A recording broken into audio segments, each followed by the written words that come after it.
What's going on, guys? Welcome back to my channel. In today's video, we have the greatest news that this channel has ever hit.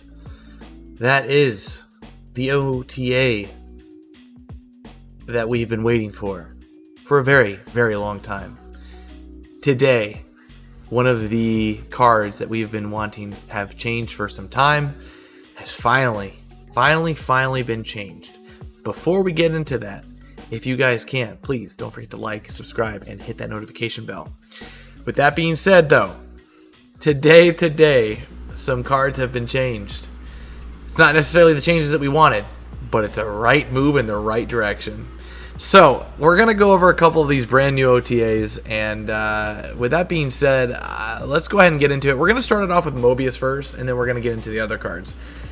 There has been some changes in the game. Some cards are getting their powers reduced, and some cards are getting their powers upped, and it's definitely going to change a big perception of how we play cards, and I'm really excited about this. So, first off, Mobius. He's going to be getting reverted back to a ongoing card. By popular demand, a lot of people really liked him, and when he was basically being played originally, he was a 2/3. He's now going to be a 3-cost card, which is cool. He's going to have, his time to shine again with an ongoing, but he's going to be a 3-cost card. Basically, this is going to be a little bit harder for people to have a flexible card that they can play, but for the most part, he is essentially going to revert back to his original ability, just going to be a lot harder to play. So, going into the next portions of things, we're gonna just kind of jump into it here, okay?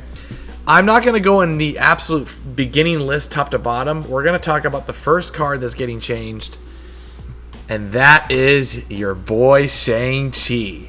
Shang-Chi is receiving a text change, and this is kind of interesting because there are cards that are going to be getting buffed and cards that are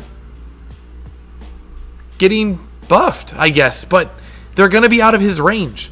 It's going to be very interesting. Basically, he is no longer going to be able to destroy 9 powered cards. He is going to be destroying 10 power cards and above. So 9 power cards are now safe. They're like safe, and there's a ton of 9 power cards in the game.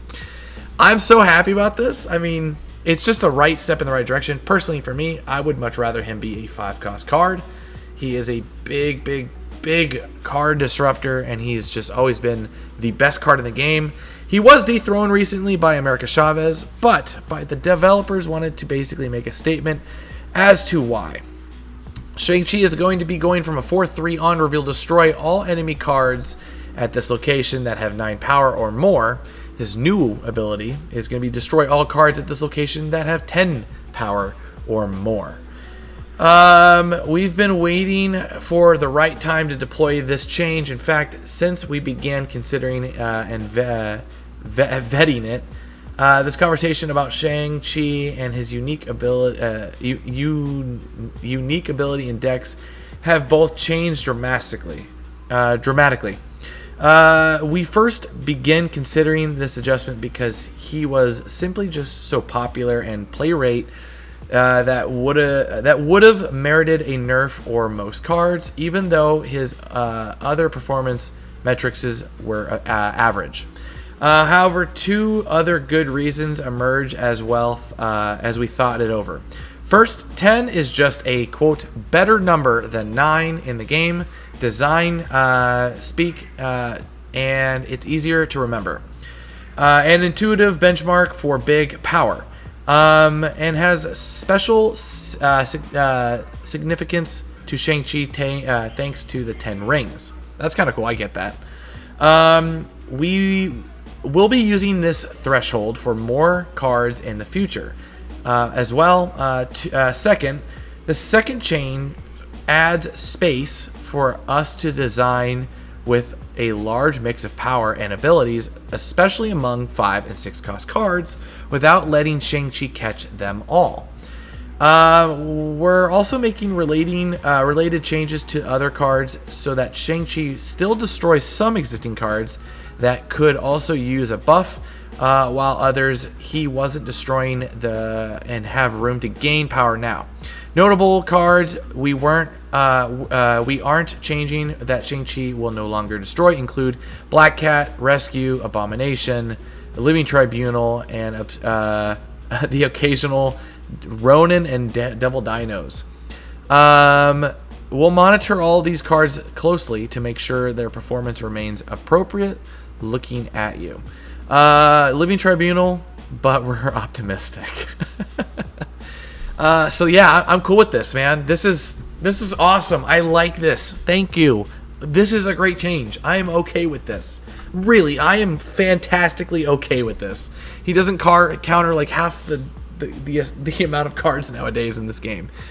Great. Fantastic. I'm cool with that. That means that Nidavellir is probably going to be even a cooler location now because he's not going to just be able to blow that lane out completely. You'll be able to play more cards in that lane and not have to worry about so much. It's going to take a lot less fear off people's hands, and I think that's a great thing. So, going into the next card is going to be basically... we're going to actually kind of stay on the momentum here. Jessica Jones is going to be getting reverted to... she's going to be getting a buff. She's basically going to be going from a 4-4, same ability, but now she's going to be a 4-5, meaning that she can now go up to 9 power, giving her more playability, which is awesome. I think that's fantastic. And then you don't have to worry about getting Shang-Chi anymore. And that's kind of an awesome feature because she's not going to be 10 power. I like that. I mean, you get that nice little buff and you still don't have to worry about it. That's awesome. I like that. Basically, we're also going to be talking about a card, Strong Guy. Strong Guy is also going to be getting a buff. He's going to be going from a 4-4 that goes up to 10 power. So now he's going to be a 3-3 with the same +6. So now he's going to be a 3-cost card that can go into the 9 range. That is phenomenal. I like that change. You can play him early now. He's going to have 1 power less, but who cares? You can play him early and it's 9 power. I think that's awesome. Strong Guy deserves to be strong. Or buffed, however you want to say it. But I think this is fantastic. Yeah, this is great. I mean, he's no longer going to be in Shang-Chi range. He's more playable. And yeah. The other card now is going to be She-Hulk. She is going to be going back. I think she was originally a 10 power. I could be wrong. But basically, she's going to be going from a 6-9 to a 6-10. You're going to get that 10 extra power, or that 1 extra power. But now she's within Shang-Chi range. So basically, you don't get to play the 6-cost card anymore and not have to, you still have to worry about the Shang-Chi. So I think that's appropriate. I think that's fantastic. And yeah, she's going to feel a little bit more rewarding. That's kind of cool. I like that. Now, the monster. The monster as the token from the Monster Island, or whatever you want to call it, is going to be going from a 6-9 to a 6-10. I don't like that, to be honest. I kind of just don't like it because it just means historic decks are going to get +1 more power. Venoms are going to see even more power, and I don't like that. But, I get it. It's fair in all game. The other change that we're going to be seeing is Doctor Strange. He's actually going to get a buff. He's going to be going from a 3-3 to a 2-3.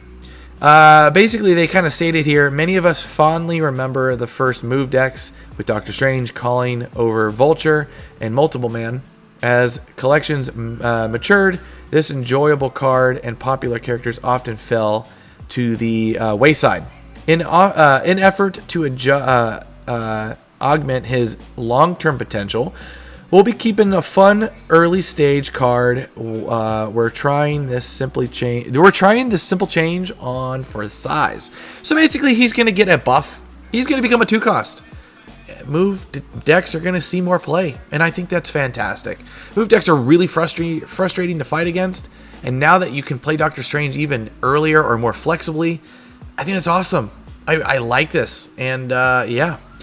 But I believe that is all the cards for this OTA. This is such a great turn of events. I really like this. Oh, you know what? Warpath. Sorry. Warpath is also going to be getting a change. He's going to be going from a 4-5 with +4 to a 4-5 with +5. He's now going to be a 4-10 if by himself, but he's still in Shang-Chi range. So that's going to be very interesting to see how that all plays out. But with that being said, guys, we're going to go ahead and get out of here. Go have fun. Let's go make some new decks. Happy snapping, and I'll catch you guys in the next one. Peace. Hey, you made it to the end of the video. If you made it this far, might as well just smash that like button and smash that subscribe and help your boy out. I work really hard on these videos, and yeah, want to say thank you though. It means a lot that you made it to this far. But all right, well, I'll catch you in the next one.